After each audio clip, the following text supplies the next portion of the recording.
us, we like to sing about the beauty and the romance of the Old West. But there's a West you might not know about, just coming out in dude season. That's the workaday range country, busy making your beefsteaks and your lamb chops. There are two facts of life out here. One's grass, the other's water. There's no prettier water in the world than you'll find in the range country, coming down out of mountain snow. But there isn't always enough of it, and it isn't always in the right places. The idea is to get the grass and the water together where the cattle and sheep can use them. If nature doesn't provide, the rancher has to. We've been building a good bunch of water holes in the last few years. Puddles won't do out here.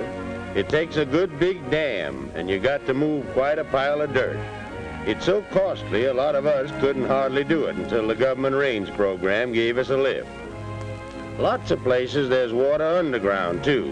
And with a little help from the range program, we've put in windmills and watering tanks.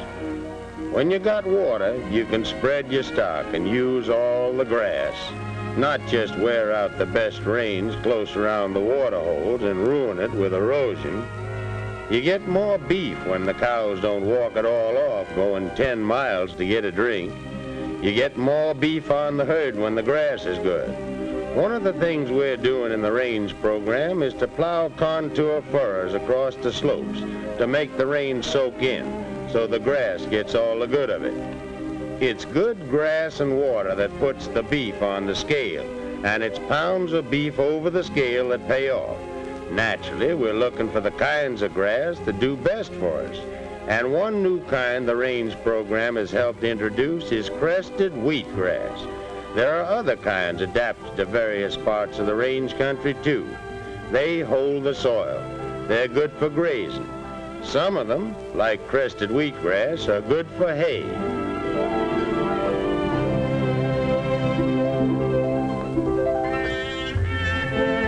I don't suppose Hollywood ever showed you a cowhand putting up hay, but we do it. We've even got it mechanized. Maybe the song says the skies are not cloudy all day, but the range country does get some mighty rough weather. And if you want a good calf crop and the beef poundage coming off the ranch every season, you don't just let the cows rustle through the winter. No, you feed them. Every stack of hay on the place is just like another insurance policy.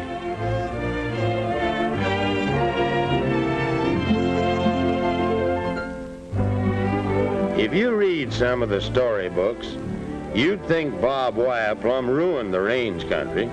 Fact of the matter is, a good part of our job is keeping fences up in shape. You see, we're using barbed wire to make the range country better. We keep the cattle off a different piece of it each year until the grass has made its seed and gotten a new start.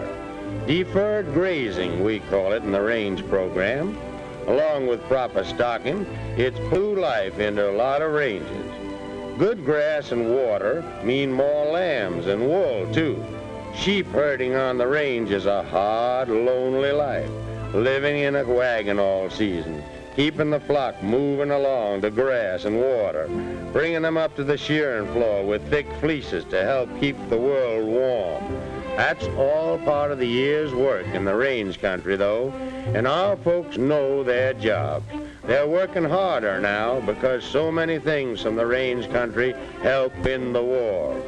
Wool and mutton, beef and leather. We have to work harder. We're losing some of our hands, too, along with the rest of the country. You don't make a top cowhand in a month. No, nor in a year either. You sure hate to see one leaving, but Uncle Sam's got first call on him, so we just look around for what help we can find.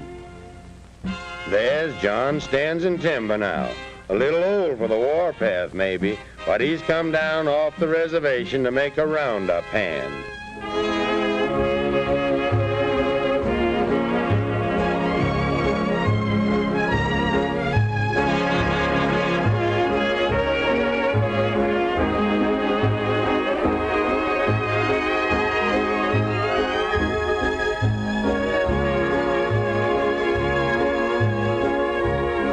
It takes a lot of hands at roundup, too. Out at daybreak, breakfast at the chuck wagon, and then get the horses in. Get a rope on the first pony in your string, and saddle up for the morning's work.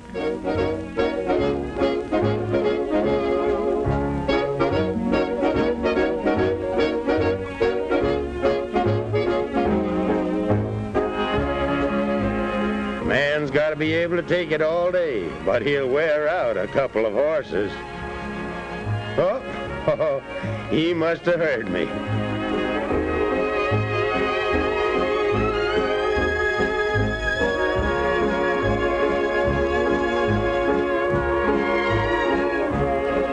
The boys have got to hunt all the draws and canyons for the cattle and get them bunched so they can rope and brand the calves.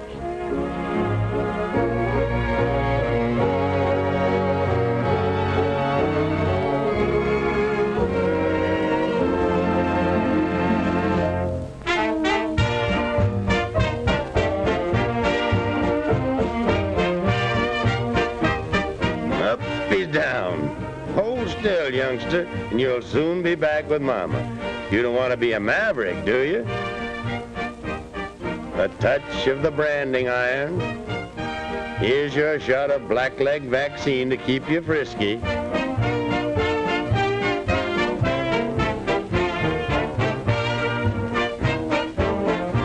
And off you go. Full-fledged quarter circle you.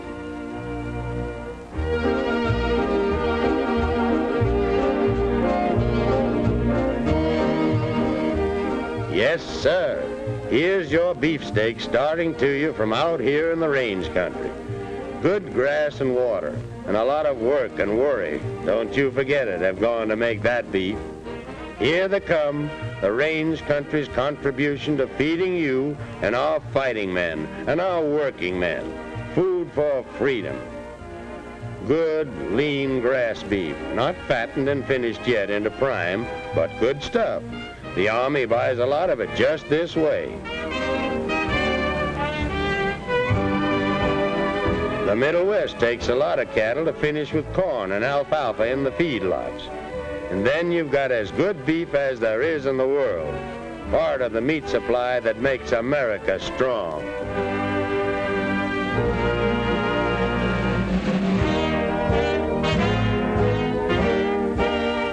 Steaks and roasts, short ribs, for these chaps building Liberty ships.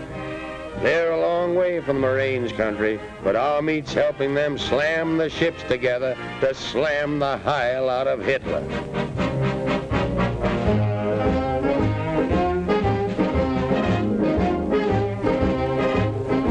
If we can't turn out the meat fast enough to keep the Army fed and our friends fed, and still put just the cut you'd like on your table every day, too, well, I guess you and I won't mind for a while to pass up a sizzling steak now and then in favor of sending plenty of good red meat to the lads in the tanks. A man wants regular rations for that work.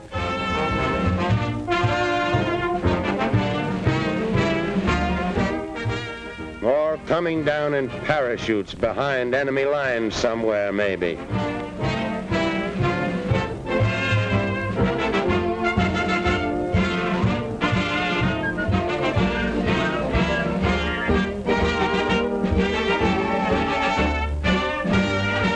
There'll be enough meat to go around. It's just that the boys with the hardest jobs ought to have first call. I'll tell you one thing, our boys out here on the range that raise the cattle, and the fellas that feed them too, we aren't much used to Hitler's kind of talk. We don't aim to get used to it either. We've been brought up to believe one man's as good as another, and Americans just as good as they come. Anyone that says different had better be ready to back his play. We're backing ours.